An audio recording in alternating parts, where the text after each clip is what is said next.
Ya antes hemos hablado de los implicados en la conspiración que puso fin a la existencia de Álvaro Obregón. De lo que no hemos comentado lo suficiente es de lo que sucedió después de aquel incidente, lo mismo que de las consecuencias, debido a que aquello marcó en buena medida la historia de México durante las siguientes décadas, ya sea porque aquel suceso dio origen a una nueva forma de gobierno o porque desde ese momento nació un partido político que gobernaría México durante décadas y que existe hasta la fecha. Vamos a contar la historia de los días posteriores a la desaparición del llamado Manco de Celaya y de los efectos de tal acontecimiento en la vida social. De modo que, en esta ocasión, Gallo Sócrates te presenta Después del fin de Álvaro Obregón. De Obregón ya hemos dicho varias cosas positivas, como que fue un militar muy destacado, lo mismo que como político supo negociar con otros grandes poderes, mientras que las cuestiones negativas son abundantes. Sin embargo, esta vez nos centraremos en lo asociado a la política. Después de haber vencido a los villistas en el Bajío, el general sonorense se convirtió en secretario de las gestiones militares del nuevo gobierno. Llegado el mes de mayo de 1917, decidió abandonar el cargo para volver a la Quinta Chilla, en Sonora, donde se dedicó a la agricultura, mientras que lo más predecible sucedió poco después. Durante el año de 1919, Obregón lanzó su candidatura a la presidencia, lo que le generó conflictos con el primer jefe, ocasionando que fuese perseguido por las autoridades, aunque logró escapar.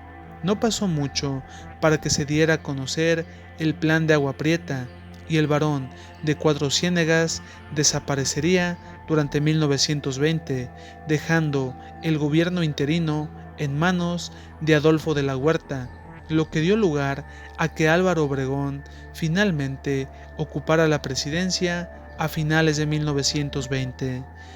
De alguna manera, el gobierno de Obregón se mostró conciliador y se encargó de llevar a cabo una notable distribución agraria y apoyó a la educación.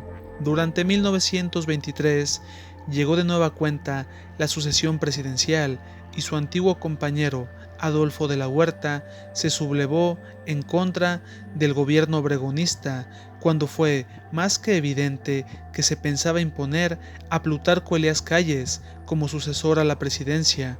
La lucha de la huertista fue suprimida y Calles se convirtió en el primer mandatario. Sin más, el llamado Manco de Celaya volvió a las labores del campo, sembrando garbanzo, algodón y trigo. Se cuenta que, durante 1927, durante una entrevista en su natal Sonora, le preguntaron a Obregón si no sentía que estaba muy lejos de la presidencia, a lo que éste contestó: si me paro de puntas, alcanzo a ver perfectamente la silla presidencial, lo que se cumpliría debido a que Obregón se lanzaría como candidato a la presidencia, lo que aparentemente era ilegal, debido a que el que un hombre conservara el poder fue una de las causas de la lucha maderista en 1910. Sin embargo, Obregón alegaba en su defensa que no había problema, siempre y cuando los mandatos no fuesen consecutivos, sin dejar de lado que se hicieron propuestas para modificar la ley y que Obregón contaba con el apoyo de políticos y militares, mientras que sus adversarios eran antiguos compañeros y amigos a los que ni Obregón ni Calles dudaron en desaparecer. De hecho, la novela de Martín Luis Guzmán, La sombra del caudillo, nos cuenta con gran detalle estos incidentes. Durante las últimas semanas de ese mismo año, el candidato Álvaro Obregón sufrió un atentado mientras viajaba en automóvil con dirección a la Plaza de Toros, de manera que apenas supo que los autores eran simpatizantes de los cristeros, declaró que daría continuidad a la lucha entre la Iglesia y el Estado, lo que le saldría bastante caro, debido a que meses después, siendo el 17 de julio de 1928, su existencia llegaría a su fin, a manos de José de León Toral, mientras comía en la bombilla. Vale la pena mencionar que en ese momento ya era el presidente electo. Después de abrir fuego en contra de Obregón, José de León Toral quedó petrificado, no podía creer que en verdad lo había hecho.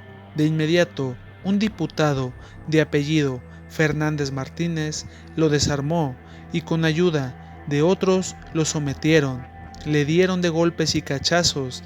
De hecho, Juan Jaimes les dijo que debían acabar con él, mientras que otro de los presentes indicó que antes debían hacer que confesara. Mientras tanto, el general Obregón se encontraba tirado y con las piernas flexionadas. Su cabeza estaba de cara al suelo. Sucedió que dos hombres, junto a un médico, intentaron levantarlo. Decían que seguía con vida, mientras que otros anunciaron que ya todo se había perdido. Después, y con bastante dificultad, lo subieron a un Cadillac, acomodándolo en el asiento trasero. Se trasladaron a la casa del caudillo, en la avenida Jalisco, mientras le avisaban al presidente Plutarco Elías Calles. Lejos de ahí, José de León Toral fue enviado a la Inspección General de Policía y a pesar de que lo amenazaron para que hablara, no dijo una sola palabra. La noticia de lo sucedido se extendió en toda la capital. A las afueras del domicilio del sonorense había una gran multitud de vehículos, de políticos, militares y gente de la prensa.